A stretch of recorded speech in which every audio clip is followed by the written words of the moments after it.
Thank you for joining us on this episode of Sports Bets for Free. My name is Scott Jenkins, your host, just a local sports bettor here in Phoenix, Arizona. And hopefully today with our picks and your picks, it'll be another profitable day for you. Tuesday, September 12th, Major League Baseball slate. Just a reminder, 4 teams we fade or follow: Cubs, Dodgers, Blue Jays, Royals. We'll have 5 games on the slate today as the Royals are playing the White Sox in a doubleheader after the rain out yesterday.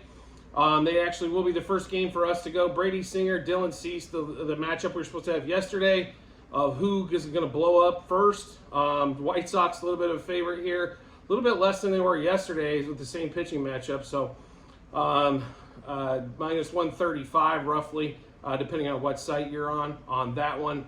We're going with the same thing that we had for yesterday's game. So White Sox money line, minus 1.5, 2.5, 3.5. On the run line, White Sox over 4.5 team total. White Sox Royals to score in the first inning. White Sox money line, first 3, first 5, and first 7 innings.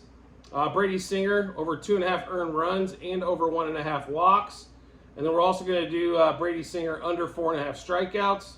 And Dylan Cease over 7.5 strikeouts. Then we've got Andrew Vaughn, Eloy Jimenez, and Luis Robert over 1.5 hits, runs, RBIs. Vaughn, Jimenez, Robert over 1.5 total bases. Vaughn, Jimenez, Robert to double. Vaughn, Jimenez, Robert to home run. Vaughn, Jimenez, Robert 2+ hits on that particular game. This matchup, I believe, was about 10 days ago, roughly, when they played in Kansas City, and both of them put up a crooked stick. It's just Singer put up his crooked stick first. Dylan Cease, to me, is one of the most, how do I put this, probably frustrating pitchers I've ever seen.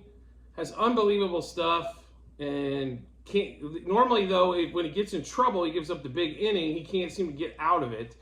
You would think he could pipe fastballs at the 100 miles an hour down the middle and get out of it. But the problem is he does get himself into walk trouble. He's got great swing and miss stuff, but doesn't know where it's going.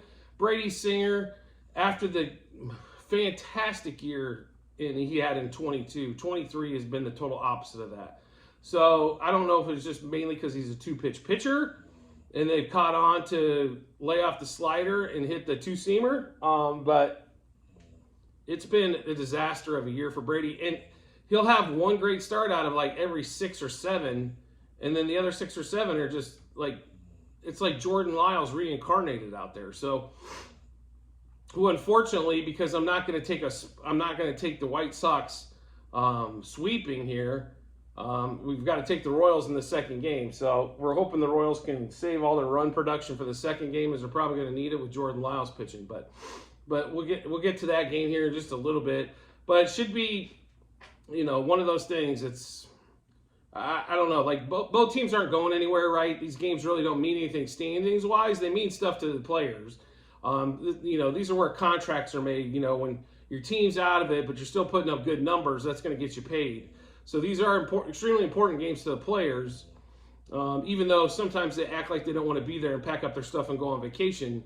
But this is important for contracts. Like the difference between 25 home run guy and a 30 home run guy, or the difference between a 30 home run guy and a 40 home run guy. Those guys get paid on different levels. A guy hitting, like 250 can turn all of a sudden into 275. Or a pitcher that gets another 50 strikeouts because he hung in there through the end of the season, and all of a sudden he hits the 200 strikeout mark. Stuff like that does make a huge difference, especially in contracts. And I tell you who falls in love with these stats, and it a lot of times gets you burnt, is going to be the analytics and fantasy nerds, right? And I'm one of them, right? So sometimes it does get you burnt, though, because you look at, like, Dylan Cease was supposed to be a top 5 pitcher fantasy-wise at the start of the season. He's been nothing but. And the reason is because he finished up, and they had a horrible-ass run except for him, right? So what happens? Same type of thing. He looks great, so you put all the marbles there, and then he, blows up, for most of the season with almost a 5 ERA. But he can strike out 10 guys a game. So, but that's the issue. We sometimes fall in love with the analytics, going off of those. Sometimes it's just because they put it up when there's nothing on the line team-wise, but when something's on the line team-wise, they can't get it there. And there's no really, you can say clutch player, not clutch player, but it's hard to give it a quantitative method.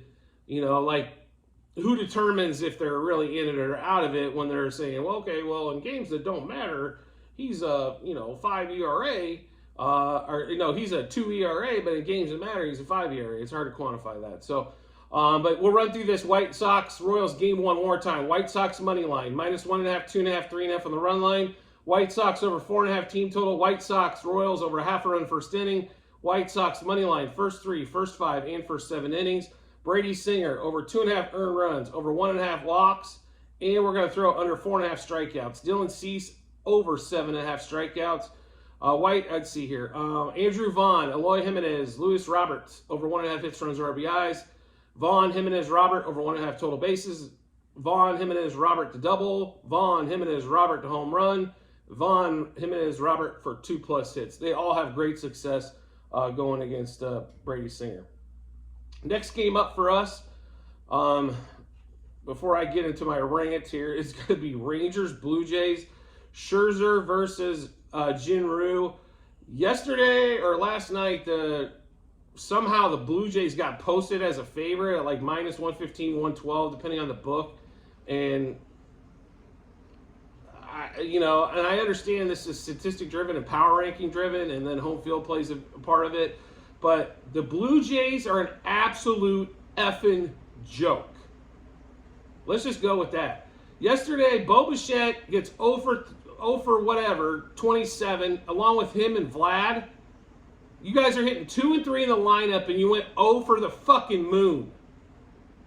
They're horrible. Like, I don't know. How did Bo Bichette hit over 300 this year? Because when it really matters, Bo Bichette can't put a goddamn ball in play or can't hit one to the outfield. Vlad Guerrero, who's one of the biggest SOBs in the damn game, is a ground-out machine.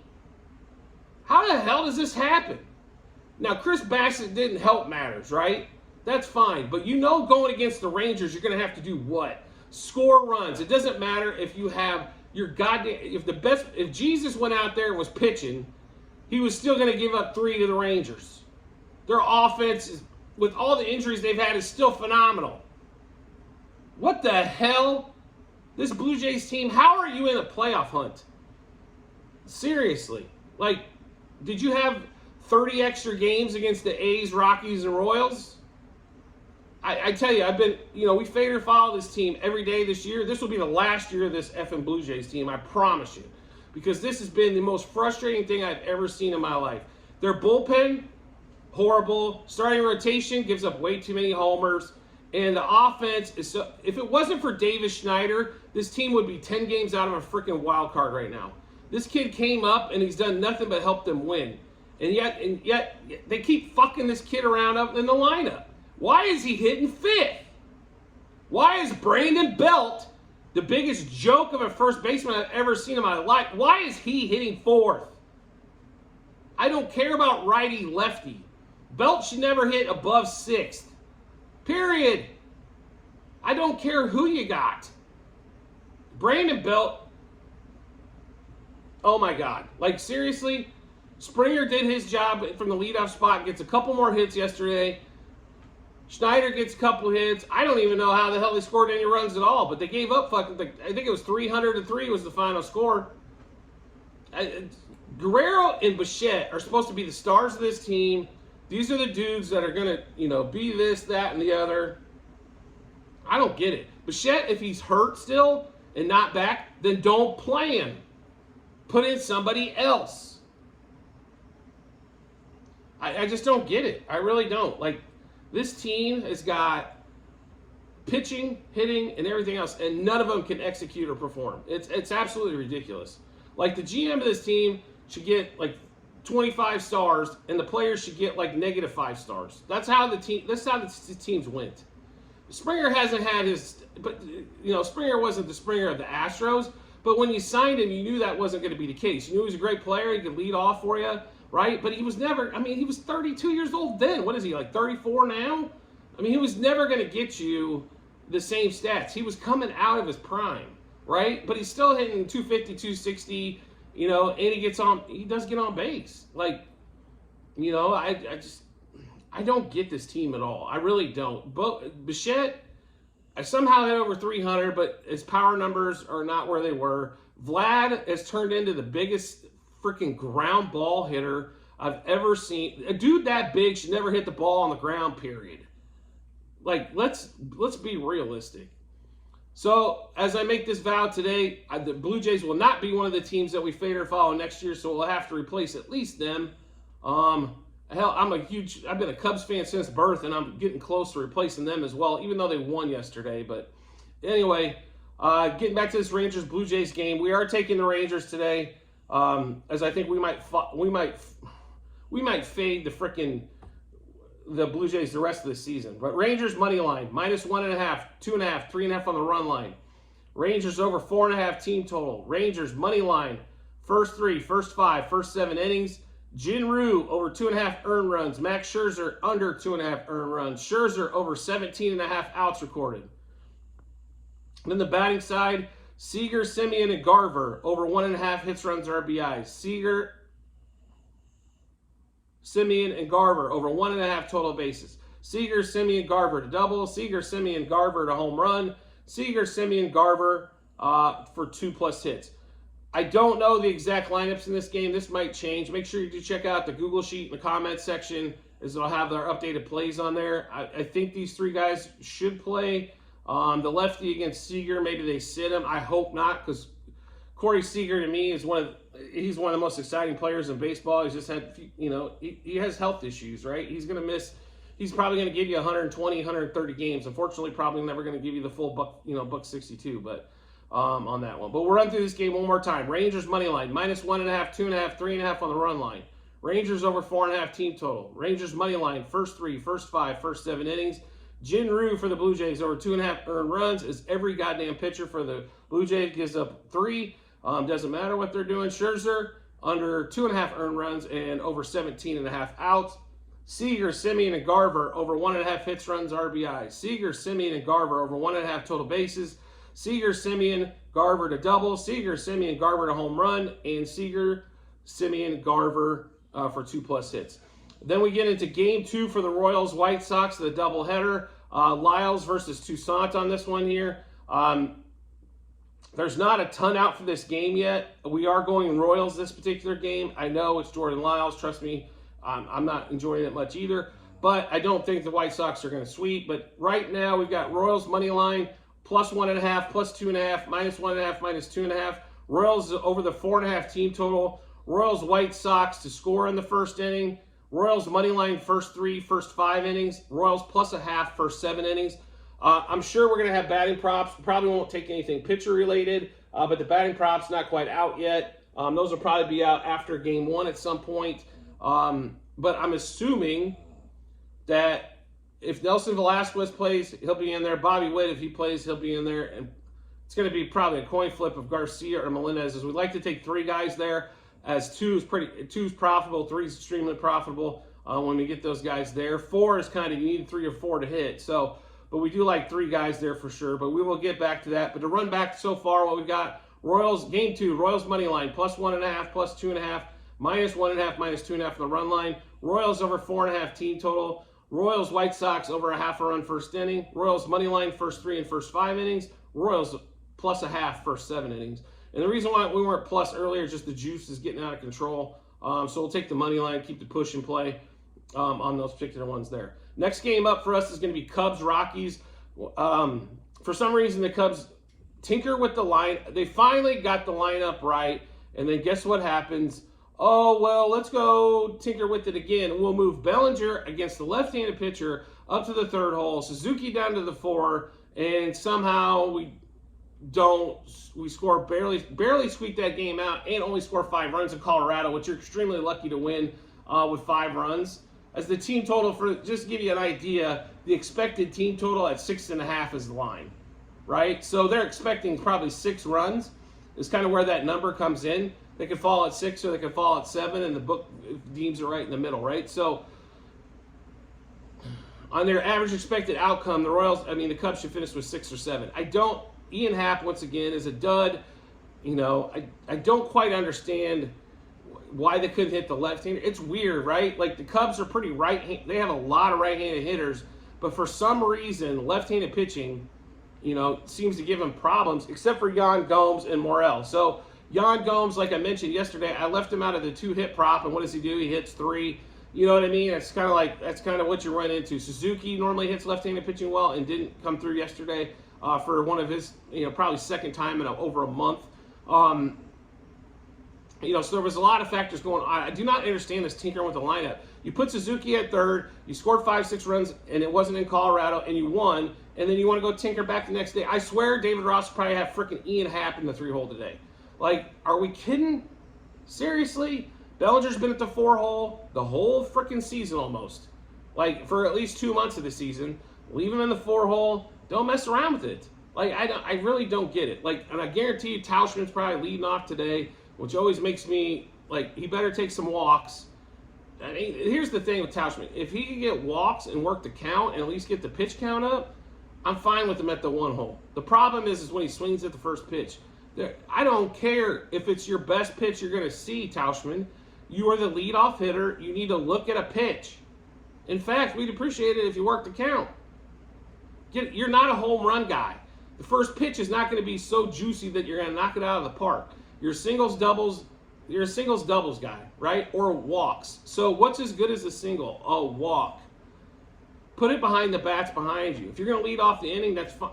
Like I said, that's fine. Just work the count a little bit more. But Ross tinkering with this lineup again, I do not understand. Like, you finally woke up and you put Suzuki in the 3-hole, and the next day you move into 4. After a win. It wasn't like you guys scored 0 and lost. And in fact, you scored 2 runs in that Diamondback series until that game. And then you scored 5. Like, seriously? Like I said, between them and the Blue Jays, and then we're going to get into the Dodgers here in a little bit. Yesterday was kind of one of those days where you're just like, what the hell just happened? Like, seriously, every game you handicap was completely off. Like, they can completely screwball this, that, and the other. Like, anyway, getting back to that. The Cubs have a decided advantage in a lot of areas. It's called talent. So they should win, right? Assad versus Flexen pitching today. The pitching matchup, relatively, not too far off. Assad has been a little bit better, but the problem is he can't barely get you past 5 innings most days. So you got to rely on that bullpen that's been a scary proposition for the Cubs as of late, and it's because they're taxed and they're tired. There's no question about it, right? There hasn't been a lot of days off. Nobody's been going 7 or 8 innings. These guys are pitching damn near every day or every other day when they should be pitching every third day. I understand. They're tired. They're taxed. This is what happens late in the season to bullpens. Everybody's bullpen right now, for the most part, is getting crushed. Right? Because all the bullpens are overworked because these starters don't go long enough. The starters, they have to go 6, right? And you want them occasionally to go 7. Your top 1-2 guys should almost always go 7. But if you're throwing 20 pitches per inning, you're not getting barely past the 5th. Just keep that in mind. You want to keep that pitch count down. Like, don't waste pitches. I understand. I've only thrown 10 pitches this inning, so maybe I can try to get a strikeout here. Well, this is what happens. If you go get that guy out and you only threw 11 pitches, maybe the next inning some dude has like a 10-pitch at bat, and it blows your pitch count way up. And then next thing you know, you can only go 5, and the bullpen's got 2 more innings it's got to eat up. So, that being said, Cubs money line, -1.5, 2.5, 3.5 on the run line. Cubs over 6.5 team total. Still high. They didn't hit it yesterday. We're praying they can score some runs in Colorado today. Cubs -0.5 run, first 3, first 5, and first 7 innings. Cubs Rockies over 0.5 run first inning. This might be the juiciest first inning run prop. I almost bet the over 1.5, but we just bet the over half. It was -170. I don't know if I've seen 160, 165, but I don't know if I've seen 170 for the first inning. So on that one there, Bellinger, Swanson, Suzuki over 2.5 hits, runs, or RBIs. Candelario over 1.5 hits, runs, or RBIs, as he's 3 for 4 against the starting pitcher. And then we've got Bellinger, Swanson, Candelario, Suzuki over 1.5 total bases. Bellinger, Swanson, Candelario, Suzuki double. Bellinger, Swanson, Candelario, Suzuki homer. Bellinger, Swanson, Candelario, Suzuki for 2+ hits. Just to give you, Candelario's kind of a question. Like, I don't know exactly what's going on. He was hot when he first joined the Cubs. You know, Candelario's second in the majors and with doubles. If Freddie Freeman wasn't having a historic double season, Candelario would be right up there to lead the league in doubles. Like, it's pretty impressive. But the problem is, now he's so deep in the lineup. He's got no protection around him. So now it's a strikeout, or they walk him quite a bit. He probably, if there's runners on base, then he gets a chance to hit. But if there's nobody on, he does. They're going for the strikeout, or it's going to be a walk because they don't want to face him. He's got huge gap power, doubles power, not necessarily over the wall, but doubles wise machine. So he's a good chance for him to finish with over 40 doubles for the season for sure. So we'll run through that Cubs-Rockies game for you one more time. Cubs minus money line, then minus 1.5, 2.5, 3.5 on the run lines. Cubs over the 6.5 team total. Cubs minus a half. First 5, 3, first 5, first 7 innings. Cubs-Rockies, yes run first inning. Bellinger, Swanson, Suzuki over 2.5 hits, runs, RBIs. Candelario only over 1.5 hits, runs, RBIs. Bellinger, Swanson, Candelario, Suzuki over 1.5 total bases. Then we got Bellinger, Swanson, Candelario, Suzuki to double. Bellinger, Swanson, Candelario, Suzuki to homer. Bellinger, Swanson, Candelario, Suzuki, 2+ hits. Last game of the day for us, and one of the most frustrating games I've seen in quite some time. Dodgers, Padres. That Dodgers bullpen just got absolutely destroyed. Of course, Grove didn't help matters either, giving up 7 runs. I don't know how you get up 7-2, and you somehow figure out to lose that game 11-8. I guess it's called bad bullpens. But amazingly enough, the Padres bullpen only gave up a run so late. So in the ninth, and that's when the game was 11-7, and Hader came in and was throwing shit all over the place, walking everybody on God's green earth. So, like I said, frustrating game for sure. And if you want more frustrating, let's watch Lance Lynn versus Michael Wacha. Michael Wacha, resurgent year when it comes to stat-wise. I still have no faith in this dude whatsoever to get anybody out when it comes to a high-pressure situation. But good news for the Padres, they haven't been in a lot of those because this $500 million payroll is 15 games under 500. How the fact they didn't sell off every piece on God's green earth at the trade deadline, I still don't understand. But, hey, more power to them.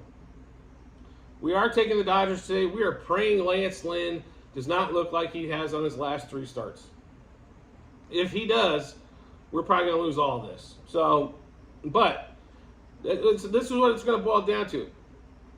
I think the Dodgers are going to put up 5 to 7 runs today, somewhere in that range. If Lance Lynn does what Lance Lynn should do, he will give up 2 solo shots in the first 6 innings, and then we pray the bullpen can hold up and keep the score, somewhere around that 5-2, 7-2 mark, right? So that's Lance Lynn's normally good for 2 solo home runs. The key is making sure he doesn't give up those home runs when there's runners on base, because then the numbers come crooked real quick. So that's what we're kind of playing for.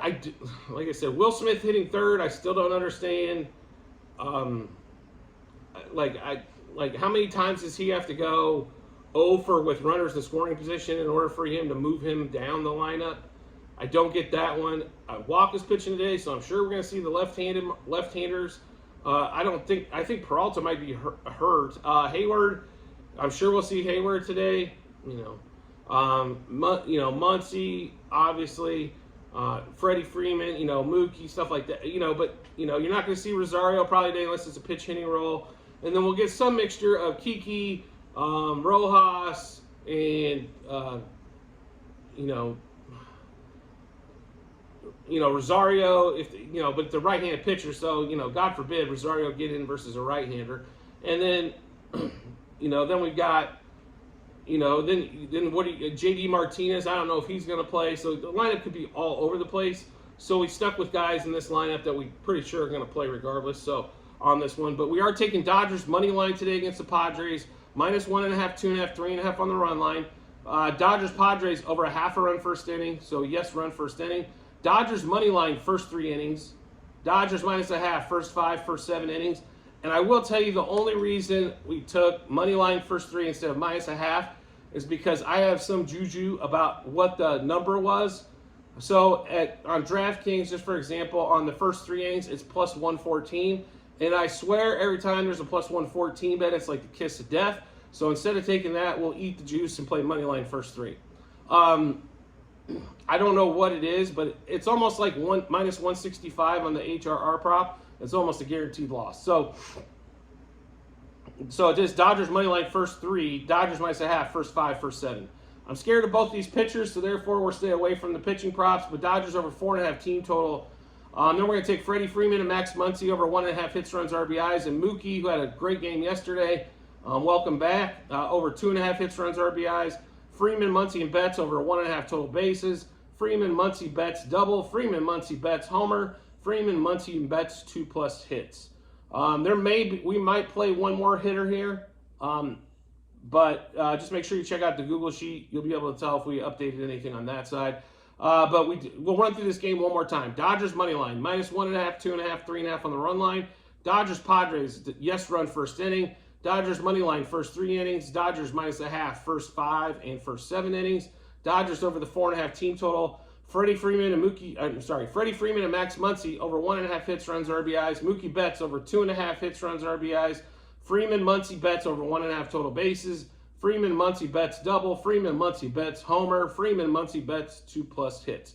So like I mentioned a couple times throughout this episode, make sure you do check out the comment section. There is a link to the Google sheet. You'll be able to see all of our plays, how many units wagered, what juice we got those at, and what book we're currently playing them at. That'll be for today, and all seasons plays are on there as well. And you'll be able to see how we've done so far, how good we've done and how horrible we've done, and all of that in between, right? So we've had a great baseball season, no question about it. Roughly about 54, we're pushing 5,500 units up for the season. It's been fantastic. Football so far has been decent. I wouldn't call, but week 1, it's kind of tough. We took a couple bad beats, to be expected, right? It is football. Seems to be more bad beats in football probably than any other sport, because dumb crap just happens on that particular one. So college football is on there as well. So when you do look at the Google Sheets, I will give you a little tutorial on those. Sheet 1 is football last year. Sheet 2 is baseball this year. Sheet 3 is football this year. Sheet 4 is basketball for this year. We already have a few futures out there, so we do have those posted as well. You can also, if you want to have some fun, look at our season-long bets. As I look back at some of them, like, what the hell was I thinking, right? So J.K. Dobbins, unfortunately, tore his Achilles, and already basically, that ticket's cashable at the end of the year. I do feel bad for the Aaron Rodgers ticket holders. That was as such a shame it was a shame for the NFL, a shame for Rodgers, a shame for the Jets. But I will tell you something. I know the people are going to blame the offensive line, and their offensive line is not good, trust me. But I do, that turf in New York, does anybody else see that as like there's always injuries at that place? Like, I know they put new stuff in, but isn't it possible in New York and New Jersey to grow grass? Like, we can't put sod down? Like, seriously? Like, I don't understand it. Like, they don't want to pay for the water? What? I mean, really? Like, we can't put sod down at some point? We can't put grass, natural grass? Well, natural grass is a lot less injury prone than any turf. Like, I don't understand. Like, especially when it comes to knees, Achilles, ankles, all those lower leg injuries. Like I said, I don't get it. And not only that, Rodgers did have a calf issue earlier, which calf issues a lot of times lead to Achilles, so maybe he pushed that a little bit too far. Who knows? Not to get off on that tangent, but make sure you do check out those Google Sheets and all the plays. Like I said, hopefully, you you got your picks that you like. You hear it from a couple other places that like those picks as well. It gives you a ton of confidence heading to the betting app or the betting window, which is what we're looking for. And then, like I said, let's make some money on that particular one. And if you can subscribe and get notifications to the YouTube channel, every time we drop our bets, you will get notified, and you will get it on your subscription list. Make it real easy to find for you. You can find exactly what we did, what we got going on.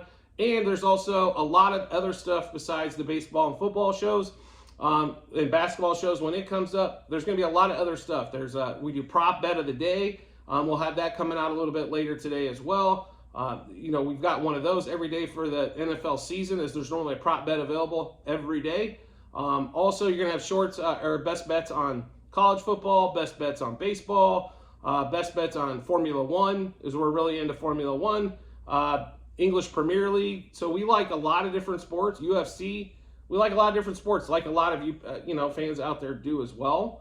So we like to bet on them, have a little action, a little pizza money, whatever you want to call it. So we want to just pass along what we've done. And like I said, hopefully it gives you a ton of confidence with your picks and our picks to be as profitable as possible. We do appreciate your support every day. We appreciate that greatly, and I look forward to seeing you on the next episode.